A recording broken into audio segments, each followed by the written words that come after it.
चलो दोस्तों शुरू करते हैं एक नया वीडियो। आज हम पढ़ने वाले हैं क्लास 7 हिस्ट्री एनसीईआरटी का पार्ट 5 शासक और इमारतें। सबसे पहले देखते हैं शासक और इमारतों के बारे में। शासक इमारतों के बारे में देखते हैं। शासक जैसे कि बाबर हुआ, अकबर हुआ, मुग़ल कालीन स्थापत्य के बारे में देखेंगे और शासकों के बारे में देखेंगे कि कौन से शासक ने कौन सी जो है इमारतें बनवाई है। इस जो अध्याय है इसमें ये वाली चीज़ें देखी जाएगी। शासक और इमारतें। कुतुब मीनार, सबसे पहले कुतुब मीनार से शुरुआत है। कुतुब मीनार के बाद में कुछ बेसिक जानकारी। कुतुब मीनार का निर्माण किसने कराया था? तो कुतुब मीनार जो है उसका निर्माण जो है कुतुबुद्दीन ऐबक। हमने पढ़ा था मुग़ल जो जब दिल्ली सल्तनत पड़ी थी उसमें सबसे पहले हमने गुलाम वंश पढ़ा था। गुलाम वंश में देखा था कि जो कुतुबुद्दीन ऐबक है, कुतुबुद्दीन ऐबक का जो टाइम पीरियड है 1206 से 1210। इस टाइम पीरियड में जो है कुतुब मीनार का जो है विकास किया गया था, कुतुब मीनार का निर्माण किया गया था और कुतुबुद्दीन ऐबक ने इसका जो है निर्माण कराया था। किसकी याद में करा था? तो एक जो सूफी संत थे कुतुब मीनार में एक सूफी संत थे कुतुबुद्दीन बख्तियार काकी करके, उनकी याद में इसने जो है कुतुब मीनार का निर्माण किया था।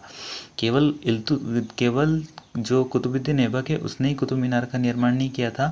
बाद में जो आने वाले शासक है जैसे इल्तुतमिश हुआ, जैसे फिरोज शाह तुगलक हुए, फिरोज शाह तुगलक हुए, इन शासकों ने भी इस इमारतों का निर्माण कराया था। आधारशिला उसने रखी थी किसने? कुतुबुद्दीन ऐबक ने। बाद में इन शासकों ने भी इस इमारत का निर्माण कराया था। कुतुबुद्दीन ऐबक के लगभग 1199 में निर्माण कार्य शुरू हुआ। इसमें मेहराब और ज्यामितीय रूपरेखाएं, जो ईरानी स्थापत्य कला है, जो पार्शियन स्थापत्य कला है, जैसे ईरानी शासक और ये जो दिल्ली सल्तनत के अधिकतर शासक थे ये कैसे थे? मुस्लिम। इन्होंने क्या किया था? ईरानी जो है इनकी परंपरा जो थी इनमें इन्होंने जो है स्थापत्य को क्या किया था? स्थापत्य जो है इनने एक नवीन शैली विकसित की थी जिसमें ज्यामितीय रूपरेखा, जैसे कुरान शरीफ है, इनका जो एक धार्मिक ग्रंथ है उसमें चित्रकला या जो सजीव चित्र होते हैं उनका चित्र बनाना वर्जित है। इसलिए इन्होंने ज्यामितीय रूपरेखाओं को अपनी जो स्थापत्य है उसमें स्थान दिया। जैसे कि त्रिभुजों का आकार बना दिया, फूलों पत्ती वाले जो है अपनी कलाकृति कर दी, या फिर कोई सी भी जो आयताकार जो है ये चीज़ बना दी। तो इस तरीके से जो है ज्यामितीय रूपरेखा ये बनाते थे। और इसके आगे बढ़ते हैं अभिलेखों से। इनके जो अभिलेख थे वो अरबी थे क्योंकि इनकी राजकीय भाषा भी फारसी हुआ करती थी। किनकी थी? इनकी जो ये दिल्ली सल्तनत के शासक थे इनकी भाषा अरबी हुआ करती थी। मीनार का बाहरी हिस्सा घुमावदार और कोणीय है। अभिलेख लिखने में काफ़ी परिशुद्धता की आवश्यकता होती है, बहुत ज़्यादा कारीगरी की आवश्यकता होती है। तो ये जो है कुतुब मीनार की इसमें बात शामिल की गई है। इसमें इमारत और पत्थरों का इस्तेमाल किया गया है, इसमें लाल संगमरमर का इस्तेमाल किया गया है ना। तो इस तरीके से देखा जा सकता है। 8वीं और 18वीं शताब्दियों के बीच राजा और उनके उत्तराधिकारी दो तरह की इमारतें बनाते थे। एक जो इमारतें सुरक्षित तथा संरक्षित इस दुनिया और दूसरी दुनिया में आराम विराम की भव्य जगह जैसे किले, भवन और मकबरे थे।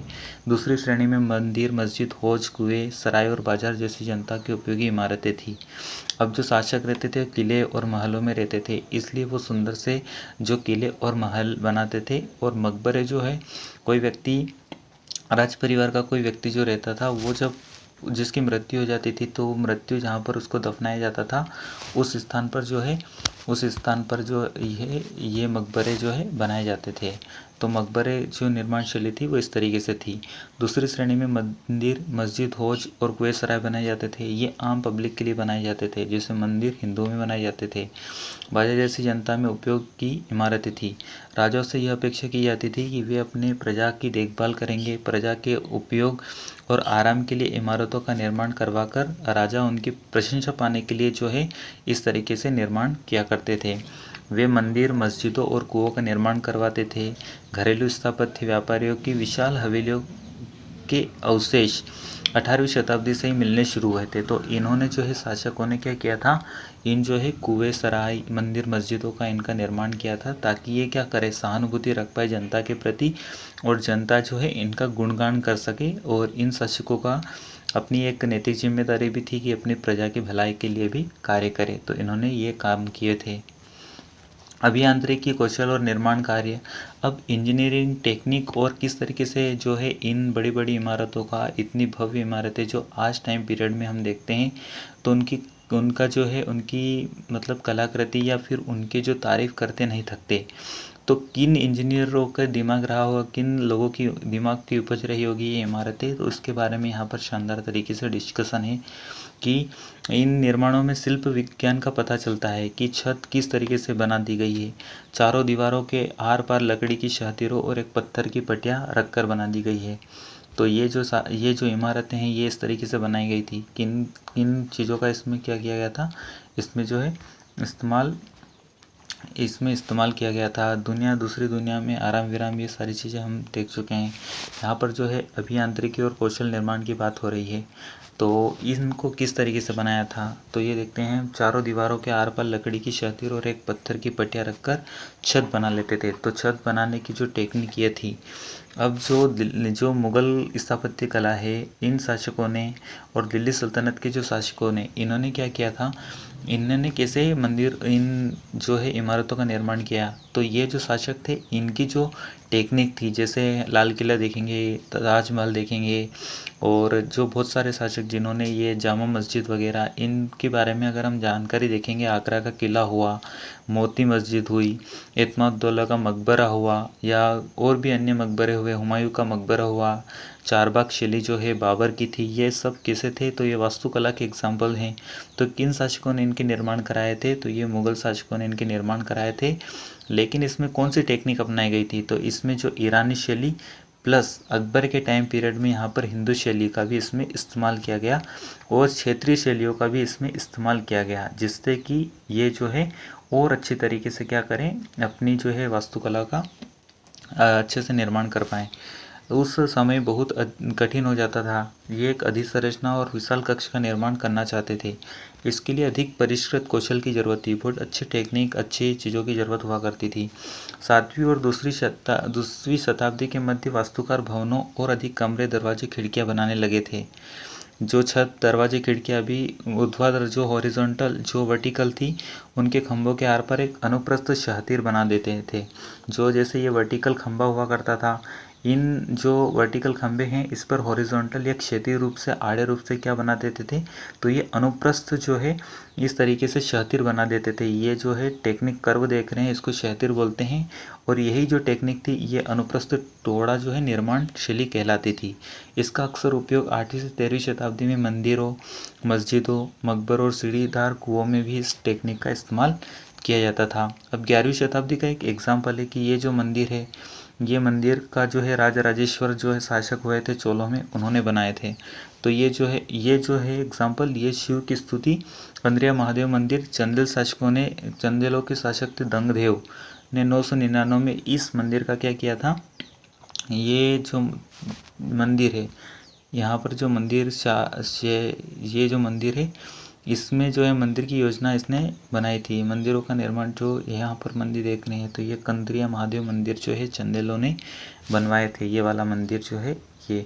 और ये जो मंदिर है, ये यूनेस्को की विश्व धरोहर स्थलों में भी ये मंदिरों का क्या किया गया है, खजुराहो के जो मंदिर है उनको स्थान दिया गया है। तो ये चीज़ बना दी गई थी। फिर ये जो है मंदिर इस तरीके से जो है देवता की मूर्ति, गर्भगृह निर्माण, ये जो है इंजीनियरिंग टेक्निक थी। एक मैप था मंदिरों की, जो वास्तुकला का एक बेहद अच्छा नमूना था। तो यहाँ से देखा जा सकता है इसको। फिर ये जो है साउथ में जो है, दक्षिण में जो है चोल शासकों ने भी निर्माण कराया था मंदिर। तंजावुर के राजराजेश्वर मंदिर का निर्माण जो है किया गया था। इसमें भी बहुत ज़्यादा जो है कलाकृति की विकसित की गई थी। इसका जो इस तरीके से शीर्ष बनाया गया था, यहाँ पर ये जो एक के बाद एक छोटे छोटे मंदिरों में ये कलाकृति हुआ करती थी। तो इन शासकों ने ये जो है कलाकृति के रूप में इन मंदिरों का जो है विकास कराया था। फिर 12वीं शताब्दी में जो टेक्निक्स थी, 12वीं शताब्दी में जो टेक्निक आई, उन टेक्निक में क्या इस्तेमाल किया गया था, तो उन जो टेक्निक्स थी, उन टेक्निक्स में क्या किया गया था, दो तरीके से उसमें चेंजेस आए। पहला चेंजेस जो था, परिवर्तन जो था, वो परिवर्तन था दरवाजों और खिड़कियों के ऊपर अधिसंरचना का कभी कभी मेहराबों पर डाल दिया जाता था, जो इस तरीके से डॉट हुआ करती थी। यह जो दरवाजे वगैरह हुआ करते थे, उस पर इस तरीके से क्या डॉट लगा दी जाती थी। ये जो इस तरीके से यहाँ पर जो है इसका निर्माण किया जाता था। कभी कभी मेहरारों पर डाल दिए जाते थे। चापाकार हुआ होता था, ये जो कर्व का आकार ले लिया करता था। तो एक परिवर्तन ये हुआ इस शैली में 12वीं शताब्दी के टाइम पीरियड में। फिर दूसरा जो है चुना पत्थर और सीमेंट का प्रयोग बढ़ गया। ये जो है ये मंदिरों के बारे में जो है इस तरीके से जानकारी प्राप्त कर रहे हैं। सीमेंट के टुकड़ों, कंक्रीट स्थल ये शासकों ने यहाँ पर बनवाए। निर्माण कार्य जो हुआ था उन निर्माण कार्यों में जो है ये चुना पत्थर, सीमेंट इनका जो है प्रयोग हुआ करता था। मंदिर, मस्जिदों और हौजों का निर्माण। अब मंदिर, मस्जिद और हौजों का निर्माण। हौज क्या होती है? जैसे पानी वगैरह के लिए हौज रहा करती है, जिससे जो है जन सुलभ भी हो और ये जो है एक सुंदरता के लिए भी इस तरीके से हौजों का निर्माण किया जाता था। तो मुस्लिम स्थापत्य में इन चीज़ों का बहुत ज़्यादा इम्पोर्टेंट है। हौज जैसी चीज़ों का जो है मुस्लिम लोगों ने बहुत तायत से इनका क्या किया, निर्माण किया। हिंदू शासक जो हुए, जब मंदिर मस्जिद कौन बनाते थे? तो जो शासक जो बहुत ज़्यादा क्या हुआ करता था, शक्तिशाली हुआ करता था, जो आर्थिक रूप से मजबूत था, जिसकी जो प्रशासन भी अच्छा हुआ करता था, ऐसे शासक जो है मंदिरों का विकसित करते थे। क्योंकि मंदिर निर्माण में भी बहुत ज़्यादा खर्च हुआ करता था। ये आर्थिक, सांस्कृतिक रूप से, सामाजिक रूप से भी अपने धर्म का विस्तार करने के लिए ये जो है मंदिरों का विकास किया गया। मस्जिदों का भी इस तरीके से विकास किया गया। तो मंदिर और मस्जिदों का निर्माण बहुत सुंदर तरीके से किया गया। ये उपासना स्थल थे। शासक जो भी आम जनता थी वो अपने हिसाब से क्या करती थी, यहाँ पर जाती थी, यहाँ पर अपना किया, अपना जो है उपासना किया करती होगी। ऐसे अभिलेखों से जानकारी प्राप्त होती है। संरक्षक की शक्ति, धन, वैभव, भक्ति भाव का भी प्रदर्शन होता था। राजेश्वर मंदिर का एग्जाम्पल लिया जा सकता है, जिसने राजदेव जो है जिसका निर्माण राजदेव ने किया। अपने देवता राजेश्वर की उपासना की गई। और यहाँ पर एक जो है इन दोनों से लिंक होती है नाम।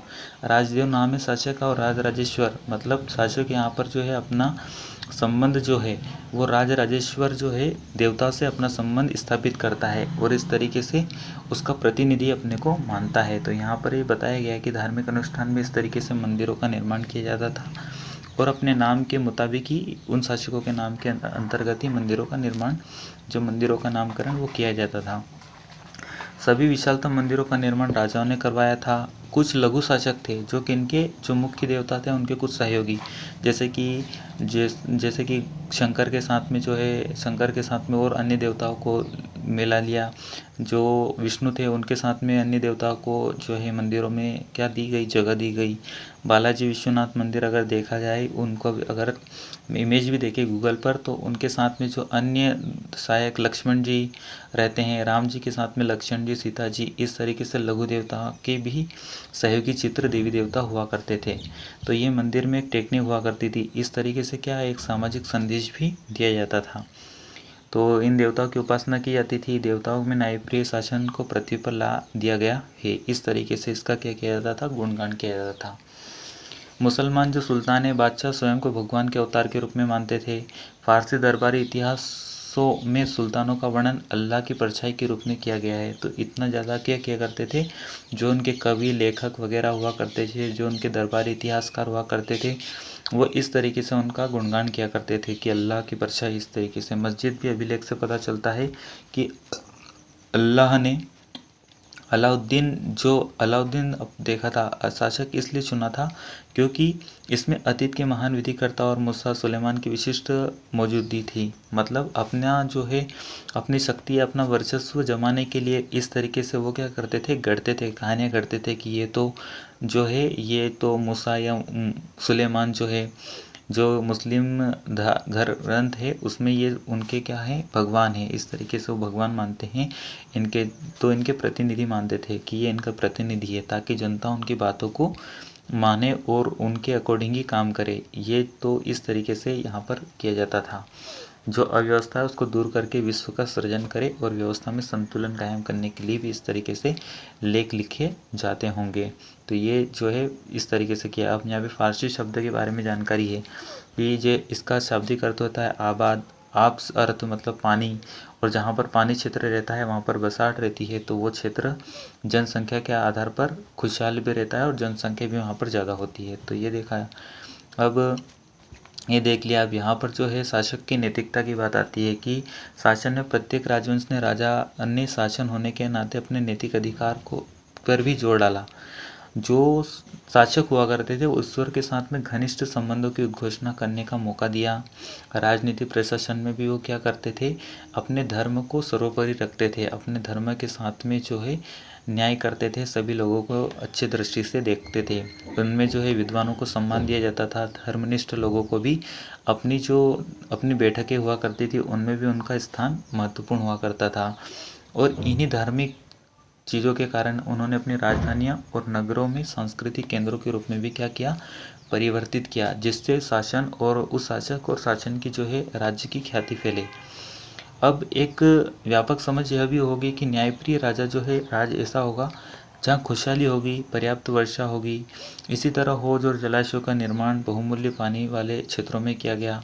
इल्तुतमिश ने दिल्ली कुन्ना से एक जो विशाल तालाब का निर्माण किया, जिसे हौज सुल्तानी या राजा का तालाब भी कहा जा सकता है। और ये केवल मुस्लिम जो है वास्तुकला या जो इमारतें हैं इनमें नहीं देखी जाती, बल्कि ये जो है मंदिर मस्जिदों के बाहर भी तालाब वगैरह का जो है निर्माण किया जाता है। छोटी हौज होती है जहाँ पर जो धर्म मतलब जो भी शरणार्थी, जो भी धर्म के लोग रहते हैं, अनुयायी रहते हैं, वहाँ पर जाने से पहले अपने जो है हाथ पैरों को अच्छे से धोते हैं, वहाँ पर अपने ऊपर जल छिड़कते हैं। और गुरुद्वारा जो क्षेत्र रहता है वहाँ पर भी ये चीज़ देखने को मिलती है। अब मंदिरों को क्यों नष्ट किया गया, तो राजा मंदिरों का निर्माण अपनी शक्ति, धन संपदा और ईश्वर के प्रति अपनी निष्ठा प्रदर्शन करने के लिए जो है मंदिरों का विकास करता था। जो भी शासक हुआ करता था वो मंदिरों का निर्माण अपनी शक्ति प्रदर्शन के लिए, धन संपदा इकट्ठा होता था उसके लिए, ईश्वर के प्रति आदर सम्मान निष्ठा रखने के लिए जो है मंदिरों का विकास करता था। फिर मंदिरों को लूटा क्यों गया, तो इन पर आक्रमण क्यों किया गया, तो जो विदेशी आक्रांता हुआ करते थे या भारतीय उपमहाद्वीप में जो भी शासक हुआ करते थे, उन्होंने मंदिरों को इसलिए जो है लूटने का प्रयास किया क्योंकि मंदिरों के पास में धन वैभव की दृष्टि से, आर्थिक दृष्टि से बहुत ज़्यादा क्या थे, इनके पास में पैसा हुआ करता था। और पुराने टाइम पीरियड में आप सभी को पता है कि जो मंदिर हुआ करते थे या भारत था, भारत भूमि जो थी वो कैसी थी, सोने की चिड़िया कहा जाती थी। यहाँ पर मंदिरों के पास में बहुत ज़्यादा पैसा हुआ करता था, ऐसा अभिलेखों से प्राप्त होता है। और प्राचीन जो भी अभिलेख हुआ करते हैं वहाँ पर ऐसा वर्णन किया गया है कि जो मतलब मंदिर थे वो धन वैभव की दृष्टि से अत्यंत समृद्ध हुआ करते थे। इसी कारण से तो जो विदेशी आक्रांता है यहाँ पर क्या हुए, आकर्षित हुए, क्योंकि इन मंदिरों की धन वैभवता को देखकर उन्होंने यहाँ पर आक्रमण किया। जैसे कि एक एग्जाम्पल नवीं शताब्दी का है कि पांड्य राजा श्रीमर ने जो है श्री वल्लभ ने श्रीलंका पर आक्रमण कर राजा सेन प्रथम को पराजित कर दिया और वहाँ से जितनी भी जो चीज़ें थी उन सभी को लूट लिया गया।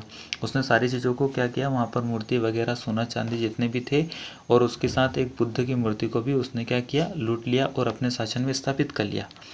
लेकिन इसी समय में जब 11वीं शताब्दी में एक चोल शासक, जो एक पराक्रमी शासक था, राजेंद्र प्रथम ने यहाँ पर अपनी राजधानी जो थी, उसने अपनी राजधानी में एक शिव मंदिर का निर्माण कराया और उसने इस शासक को, जो श्री वल्लभ शासक था, उसको पराजित कर दिया।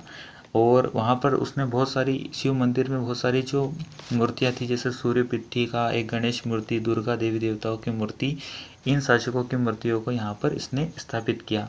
और ये मूर्ति जो थी ये मिट्टी की मूर्ति नहीं हुआ करती थी। मूर्तियों की जो कीमतें थी आज के टाइम पीरियड, उस टाइम पीरियड में बहुत ज़्यादा थी, सोने चांदी और इस तरीके से मूर्तियाँ हुआ करती थी। अब दिल्ली सल्तनत में देखा था कि महमूद गजनवी जो शासक था उसने भारत पर आक्रमण किया था। उसने भारत पर 17 बार आक्रमण किया था। तो आक्रमण करने का सिलसिला इतना लंबा क्यों किया गया, उसका टाइम पीरियड 1000 से 1027 जो टाइम पीरियड था उसमें उसने भारत पर 17 बार आक्रमण किए। तो आक्रमण करने का कारण क्या था, कारण यही था कि जो भारत था वो आर्थिक दृष्टि से बहुत ज़्यादा क्या था, इम्पोर्टेंट हुआ करता था। आर्थिक दृष्टि से, धन धान्य की दृष्टि से यहाँ पर बहुत ज़्यादा पैसा हुआ करता था, इसलिए विदेशी आक्रांता जो है यहाँ पर अटैक किया। उसी में से एक महमूद गजनवी भी था। उसने ये जो है राजेंद्र प्रथम का समकालीन रहा होगा, ऐसा अनुमान लगाया जाता है कि इसका जो है समकालीन था। ऐसे जो इन अभिलेख वगैरह है जो मतलब इनसे जानकारी प्राप्त होती है। अपने अभियानों के दौरान उसने पराजित राजाओं के मंदिरों को अपवित्र किया, उसने धन और मूर्तियों को लूट लिया। उस समय सुल्तान महमूद कोई महत्वपूर्ण शासक नहीं था, लेकिन मंदिरों को नष्ट करने की उसकी प्रवृत्ति थी। जैसे सोमनाथ का मंदिर, वहाँ पर मूर्तियों को तोड़ दिया, नष्ट कर दिया उसने, है ना। और अपने जब देश गया तो कितना ज़्यादा समृद्ध हुआ करता था। मध्य युगीन जो है राजनीतिक संस्कृति में ज़्यादातर शासक अपने राजनीतिक बल और सैनिक सफलता का प्रदर्शन पराजित शासकों के उपासना स्थलों को नष्ट करके जो है अपनी शक्ति का प्रदर्शन करते थे। मूर्तियों को तोड़ना क्या, इसका इम्पोर्टेंट क्या था, ताकि जो शासक है उसको पता रहे कि ये शासक जो है बहुत पराक्रमी शासक है, इससे लड़ने के लिए क्या है, हमें बहुत ज़्यादा सेना की ज़रूरत पड़ेगी। तो ये जो है कारण हुआ करते थे पुराने टाइम पीरियड में। अब यहाँ पर जो है हुमायूं के मकबरे की बात है। हुमायूं का मकबरा आप सभी को पता है कि ये जो है 1562 में जो इसकी विधवा थी हुमायूं की, जो सलीमा बेगम थी, उन्होंने, जो हमीदा बानो बेगम थी अकबर की माँ, उसने इस मकबरे का जो है निर्माण कराया था। और ये ईरानी शैली में बनाया था। और इसी के साथ में यहाँ पर हौज वगैरह जो भी चारबाग शैली है यहाँ पर इस मकबरे के में थी। ये जो चारबाग शैली, चारबाग मतलब 4 बराबर भागों में बागों की जो है निर्माण की गई थी। अब कश्मीर में शालीमार बाग का जो है डिज़ाइन किया गया है। देखते हैं बाग और मकबरे क्या हुआ करते थे। तो बाग, मकबरे और किले। तो बाग जो है यहाँ जो ये मुस्लिम जो साम्राज्य हुआ करता था, या मुस्लिम जो सम्राट हुआ करते थे, खासकर बाबर के टाइम पीरियड में शुरू हुई कि ये चारबाग शैली बनाते थे। जो भी इनका कोई भी मोनूमेंट्स हुआ या स्तूप वगैरह हुआ, जो किला वगैरह हुआ, उसके बाहर ये चारबाग शैली बनाते थे। बराबर 4 आकार वाले क्षेत्र हुआ करते थे। यहाँ पर एक बाग, यहाँ पर एक बाग, और यहाँ पर एक बाग, यहाँ पर एक बाग। यहाँ पर फूल पत्तियाँ वगैरह लगा देते थे। इसके पास में एक अच्छे से क्या है, यहाँ पर पानी देने के लिए इनके पास में जो है ये नली या पाइप के माध्यम से इन चारों बागों में जहाँ पर पेड़ पौधे लगाए जाते थे, वहाँ पर ये अपने पेड़ पौधों को पानी देने के लिए जो है अच्छे से क्या रखते थे, पाइप वगैरह रखते थे, ताकि जो है पेड़ों की वृद्धि हो सके। और ये जो है देखने में भी सुंदर लगते थे। तो ये क्या थी, ईरानी परंपरा थी। जो मुग़ल लोग जब भारत आए तो उन्होंने यहाँ पर इसको इंट्रोड्यूस किया। यहाँ पर उन्होंने चारबाग शैली का विकास किया। और ये परंपरा बाबर के बाद में हुमायूं अकबर के टाइम पीरियड में अच्छे से बढ़ने लगी। शाहजहाँ, जहांगीर वगैरह आगे के जो सम्राट हैं, उन्होंने भी आगे जो चारबाग शैली है उसको आगे बढ़ाया। मकबरे निर्माण कला क्या होता है, तो मकबरा जो रहता है, मकबरा भी एक ईरानी जो परंपरा है। ये दिल्ली जो सल्तनत है उसमें भी देखने को मिली थी। जब दिल्ली के सुल्तान इल्तुतमिश जो रहते हैं, अपने जो पुत्र रहता है उसकी याद में जो है एक मकबरा बनाते हैं। तो मकबरा का जनक भी इसको बोलते हैं, किसको, इल्तुतमिश को, जिसने भारत में सबसे पहले मकबरे का निर्माण करवाया था। तो मकबरा शैली जो जहाँ पर राज परिवार के किसी व्यक्ति या अपने निकट संबंधी परिवार का कोई व्यक्ति की मृत्यु हो जाती है, जहाँ पर उसे दफनाया जाता है, उसकी याद में वहाँ पर मकबरा जो है निर्माण बनाया जाता है। साथ में किले वगैरह जो है शासकों के रहने के लिए स्थापत्य के सबसे बेहतरीन नमूनों में से अगर देखे जाएं तो किले हुआ करते थे, जहाँ पर शासक और उसका जो परिवार था वो वहाँ पर जो है अस्थायी रूप से जो निवास करता था। तो ये देखेंगे आगे। तो जो है मुगलों की अधीन वास्तुकला अधिक जटिल हो गई। बाबर, हुमायूं और अकबर, जहांगीर विशेष रूप से शाहजहाँ साहित्य कला और वास्तुकला में व्यक्तिगत रूप से रुचि लेने लगे। बाबर ने अपनी आत्मकथा जो तुजुक बाबरी, जो चगताई तुर्क भाषा में लिखी गई है, उसमें उसने बागों की योजनाओं के बारे में, उन्हें बनाने की अपनी रुचि का वर्णन किया। और बाबर ऐसा शासक था जो खुद जो है इस निर्माण कला में क्या करता था, अपने दिमाग में उपज लाता था कि किस तरीके से मैं जो है चारबाग शैली जो है तरीके से चार बागों का निर्माण करे। और ये इस तरीके से डिज़ाइन करता था, खाका खींचने का तैयार जो है वो करता था। अब ये 4 समान भागों में बटे होने के कारण इसे चार बाग कहे गए। चार बाग परंपरा बनाने की जो परंपरा थी वो अकबर के समय शुरू हुई थी। बाबर ने बनाए थे, लेकिन अकबर ने और ज़्यादा बनाए होंगे। अकबर और दिल्ली में शाहजहाँ ने भी इन चित्रों को बनाने का काम किया। कई महत्वपूर्ण वास्तुकला नवाचार हुए अकबर के टाइम पीरियड में। अकबर ने जो है वास्तुकला के मध्य में एशियाई पूर्व तैमूरी परंपरा, साथ में उसने हिंदू परंपरा जो भी उसने अकबर के टाइम पीरियड में हिंदू और ईरानी दोनों परंपरा स्थापत्य कला जो है, दोनों कला का इसमें समान रूप से सामंजस्य रूप से क्या किया गया, इस्तेमाल किया गया। फतेहपुर सीकरी और बुलंद दरवाज़ा, मोनूमेंट, इन जो स्तूप वगैरह, इन दरवाज़ों या कलाकृतियों में इनका इस्तेमाल किया जा सकता है। और साथ में क्षेत्रीय परंपरा का भी, क्षेत्रीय कलाकृति का भी इसमें इस्तेमाल किया गया। तो केंद्रीय गुंबद परंपरा, जो भी गुंबद वगैरह रहते थे, जैसे कुतुब मीनार में, जैसे ताजमहल है, ताजमहल में जो गुंबद है ऊपर, इस तरीके से गुंबद नुमा जो है या आकृतियों का निर्माण जो है, ये शासकों ने, ये जो मुस्लिम शासकों है, इन्होंने भारत में इंट्रोड्यूस किया कि केंद्रीय गुंबद नुमा, मेहरेदार, जो इस तरीके से जो मेहराब बनाते थे, ये मेहराब जो है, ये सारी चीज़ें इन्होंने की है। साथ में जो है इन्होंने हस्त विहस्त परंपरा, जिसमें क्या किया जाता है, हस्त विहस्त एक जो है वास्तुकला की एक परंपरा होती है। इसमें जो है केंद्रीय कक्ष होता है, इसे 8 स्वर्गों के नाम से भी जाना जाता है, जो 8 हेवंस के नाम से जानते हैं। इसमें 8 कमरे होते हैं। इसमें इमारतों का निर्माण लाल बलुआ पत्थर से होता है और किनारों में जो है सफ़ेद संगमरमर लगाए जाते हैं। तो इस तरीके से भी इसको देखा जा सकता है। अब ये जो है दीवाने आम जो है, ये किसने बनाया था, तो आप सभी पता है कि दीवाने आम जो है शाहजहाँ जो है स्थापत्य का सबसे बड़ा शौकीन है। और यही कारण है कि इसे जो है भारतीय जो मतलब इतिहास है, उस मुगलकालीन इतिहास, मध्यकालीन इतिहास, यहाँ पर इस शाहजहाँ को जो है स्थापत्य, उसके काल को, उसके समय पीरियड को, शासन काल को स्थापत्य का स्वर्ण युग कहा जाता है। क्योंकि शाहजहाँ ने सबसे ज़्यादा वास्तुकला जो है निर्माण बनाई। और यही कारण था कि इसके पुत्र औरंगजेब ने विद्रोह कर दिया, क्योंकि इसने पूरा राज खजाना जो था वो स्थापत्य को बनाने में ही नष्ट कर दिया या अपना जो है लगा दिया। सबसे बेहतरीन अगर कलाकृति की बात करें तो ताजमहल, आप सभी को पता है ताजमहल प्रेम की निशानी। इसने जो अपनी बेगम अर्जुमंद बानो बेगम, जिसे प्यार से मुमताज़ करके बोला था रहा होगा नाम, मुमताज़ की याद में इसने ताजमहल जो है यमुना नदी के किनारे बनाया। साथ में दीवाने आम, दीवाने खास का निर्माण कराया। मोती मस्जिद, आगरा की मोती मस्जिद, दिल्ली की जामा मस्जिद, इन मस्जिदों का जो निर्माण है, इन मस्जिदों का निर्माण जो है, साथ में जो लाल किले का जो निर्माण है, इस शासक ने कराया।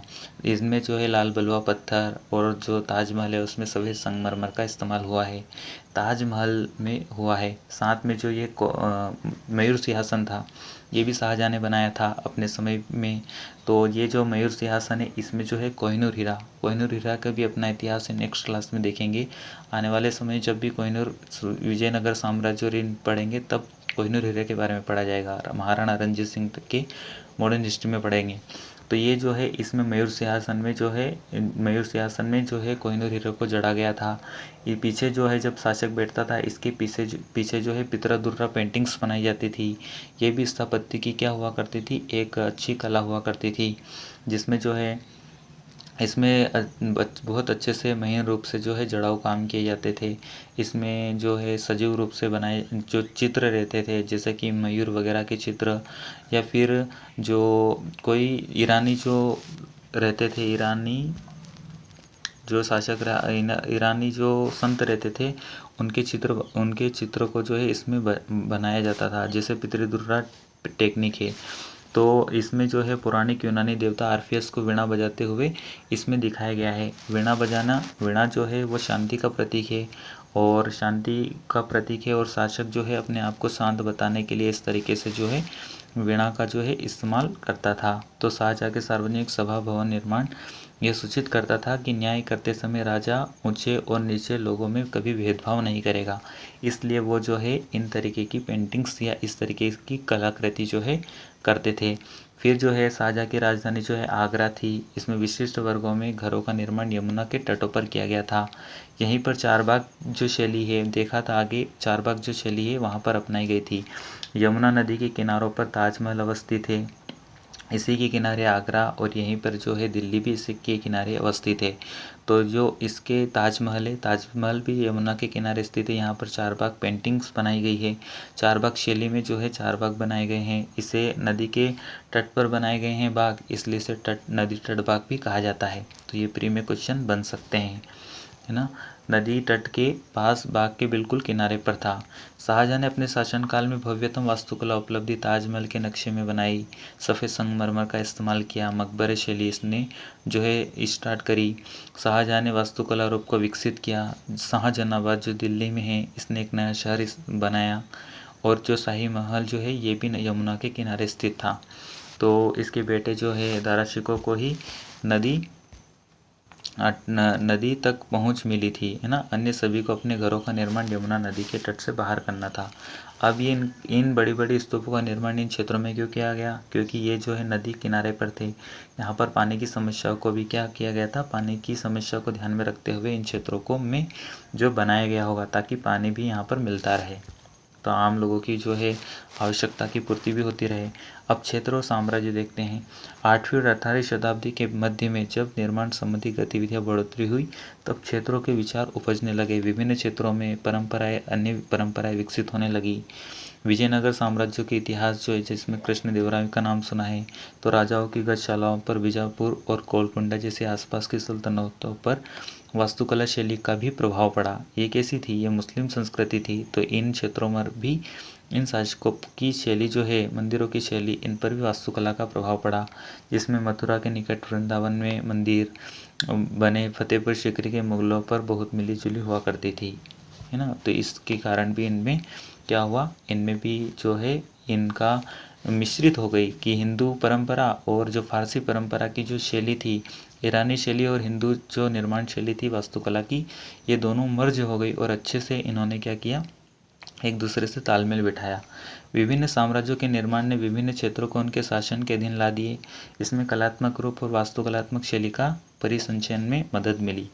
मुगल शासक अपने भवनों के निर्माण में क्षेत्रीय वास्तुकला को भी अपनाने लगे।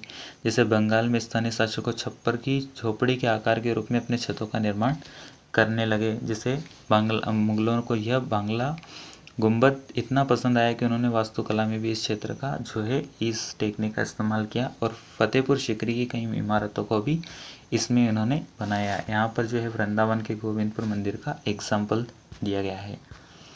इसके आगे आइए देखते हैं। तो इस तरीके से हो गई। यहाँ पर हमने देखा कि इमारतें और शासक और इमारतों के जो चैप्टर है पार्ट 5, हमने इसको समाप्त कर दिया है। आने वाले चैप्टर में और जो है अच्छे से वीडियो लाएंगे और अच्छे से एक्सप्लेन किया जाएगा। तब तक के लिए धन्यवाद। अगर वीडियो पसंद आए तो वीडियो को लाइक, शेयर और चैनल को सब्सक्राइब करें। Thank you.